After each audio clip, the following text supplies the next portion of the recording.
Sir আমি এটাই বলছি যে ওই পেডোফাইলরাই মসজিদে যায় ওরাই আপনাকে মানতে হবে যে আপনার প্রশ্নে ভুল আছে। এবং তারা আবার সেই বাচ্চাদেরকে তারা যখন বড় হয় 10 বার ভাববেন। আমার প্রশ্নের ধরনটি ভুল। আপনি ভুল। আপনি ক্ষমাও চাচ্ছেন না।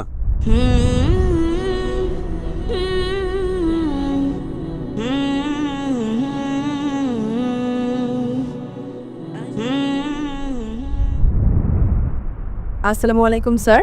স্যার আমার নাম পালওয়াশা এবং আমি লাকটি মারওয়াত থেকে এসেছি। এবং স্যার প্রথমত আলহামদুলিল্লাহ এবং আপনাকে অনেক ধন্যবাদ যে আপনি প্রশ্ন করার সুযোগ দিয়েছেন। স্যার আমি যেই জায়গা থেকে এসেছি স্যার সেখানে আমার উর্দু ক্ষমা করবেন, আমি পশতুভাষী।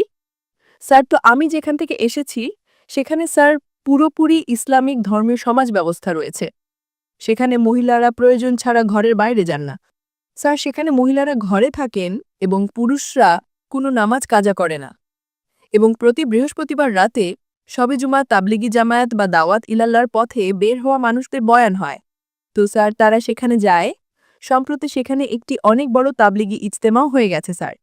আর আমাদের এলাকার সমস্ত মানুষ খুব ধার্মিক এবং তাদের সামাজিক আচার আচরণও ধর্মের উপর ভিত্তি করে চলে।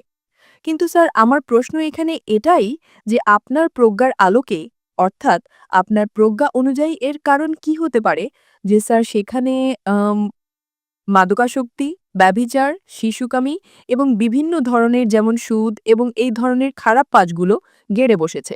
স্যার তো আপনি কি কারণ বলতে পারেন যে সেখানে সমাজ কেন ভেঙে পড়ছে এবং আমাদের উলামারা কেন এদেরকে চিহ্নিত করে না, বিশেষ করে পেডোফাইলদেরকে?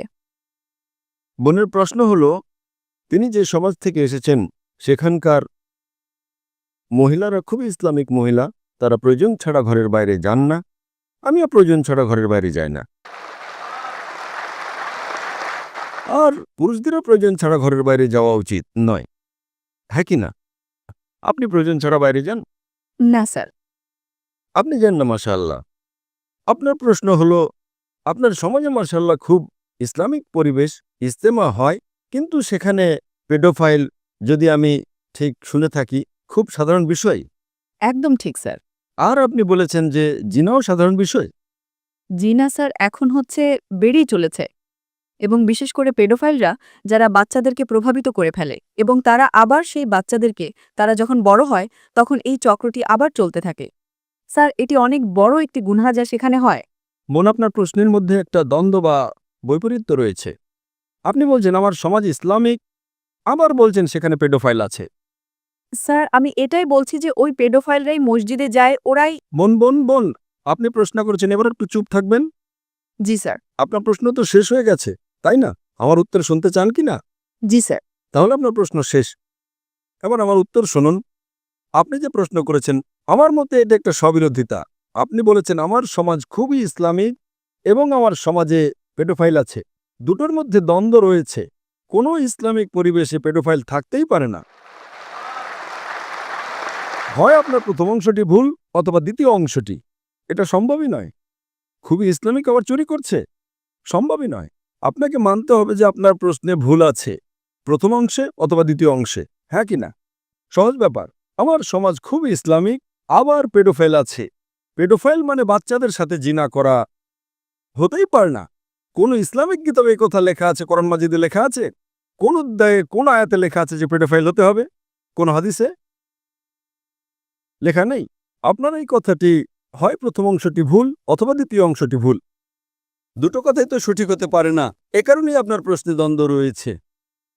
আপনার এটা বলা উচিত যে আমার সমাজ মনে করে যে তারা খুব ইসলামিক, তাহলে আমি মানতে পারি। এটা বলা যে ইসলামিক মহিলারা প্রয়োজন ছাড়া ঘরে বাইরে যান না, আরে পুরুষরা তো প্রয়োজন ছাড়া বাইরে বেরোচ্ছে, এটাই তো সমস্যা। কি প্রয়োজন? পেডোফিলিয়া।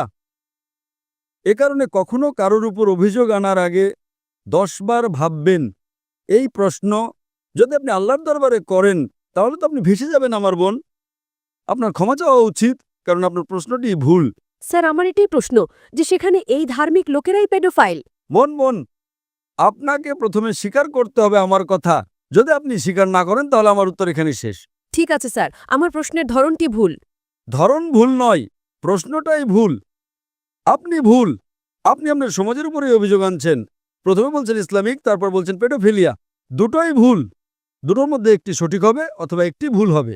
এটাকে বলে, এটা কি হয়, আপনি মিডিয়াকে শুনে শুনে পুনরাবৃত্তি করেন। দুটোই তো সঠিক হতে পারে না। যদি দুটোই সঠিক হয় তাহলে নাউজুবিল্লাহ কোরআনে ভুল আছে। কোথায় কোরআনে লেখা আছে যে বাচ্চাদের সাথে জেনা করো?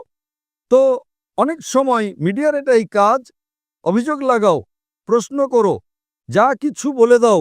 কোরআন মাজিদে সূরা হুজরাতে লেখা আছে, সূরা নাম্বার ৪৯ আয়াত নাম্বার ৬, যে যখনই কোনো তথ্য আসে তা পুনরাবৃত্তি করার আগে তুমি তা যাচাই তদন্ত করো।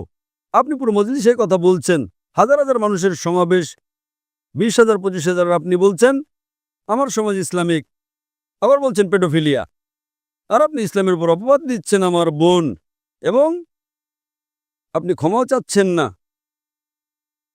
এটাই হয়, ভুল বলার পরও ক্ষমা চাইতে প্রস্তুত নয়। আমরা কি পরবর্তী প্রশ্ন নিতে পারি?